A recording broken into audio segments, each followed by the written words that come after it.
আজকে নবম দশম শ্রেণীর কি রসায়নের কি কিছু প্রক্রিয়া নিয়ে কি আলোচনা করব। দেখো কিছু প্রক্রিয়া প্রথম হচ্ছে কি খেয়াল করো, গলন প্রক্রিয়া। আচ্ছা গলন কি একটা প্রক্রিয়া, তাহলে কোন প্রক্রিয়া? যে প্রক্রিয়া, একটু মনোযোগ দিও, যে প্রক্রিয়ায়, হ্যাঁ, যে প্রক্রিয়ায় কোন একটা কি কঠিন পদার্থ, কি পদার্থ?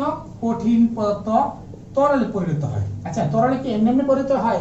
অবশ্যই তাকে তাপ দেওয়া লাগে, ঠিক না? তাহলে একটা ঢেল মানে আমি কি বুঝেছি, তাপ দেওয়া লাগে। এখন একটু খেয়াল করো, তাহলে যে প্রক্রিয়ায়, হ্যাঁ, কোনো কঠিন পদার্থকে তাপ প্রদান করলে, কি প্রদান করলে?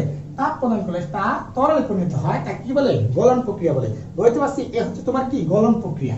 এখন আমরা যদি গলন প্রক্রিয়ার পরে কি গলনাঙ্ক দেখি, তাহলে গলনাঙ্ক কি একটু খেয়াল করো। গলনাঙ্ক কি একটা প্রক্রিয়া? না, গলনাঙ্ক একটা প্রক্রিয়া না, গলনাঙ্ক হচ্ছে একটা তাপমাত্রা। কোন তাপমাত্রা?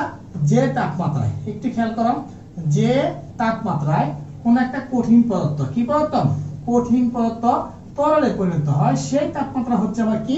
গলনাঙ্ক। তাহলে আবার বলি, যে তাপমাত্রায় কোন কঠিন পদার্থ তরলে পরিণত হয় সেই তাপমাত্রা কি বলে?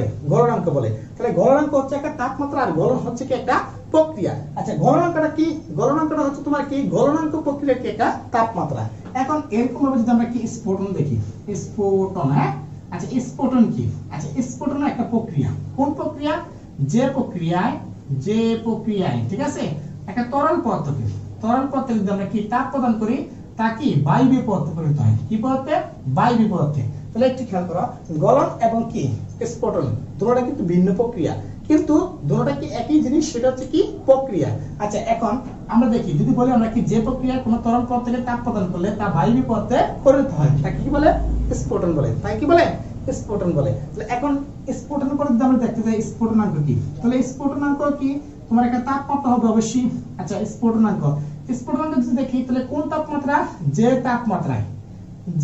তাপমাত্রায় কোন একটা তরল পদার্থ, কোন একটা কি তরল পদার্থ বায়বীয় পদার্থে পরিণত হয়, সেই তাপমাত্রাকে কি বলে? আমার স্ফুটনাঙ্ক বলে।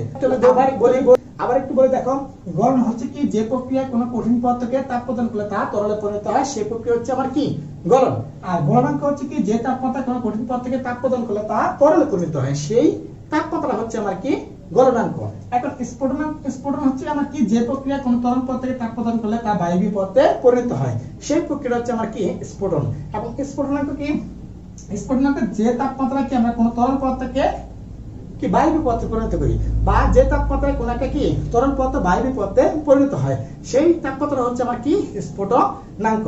আশা করি কি গলনাঙ্ক এবং কি স্ফুটনাঙ্কের কি বেসিক আইডিয়াগুলো তোমাদেরকে বুঝাতে পারছি। আজকে মূলত এতটুকুই। আল্লাহ হাফেজ।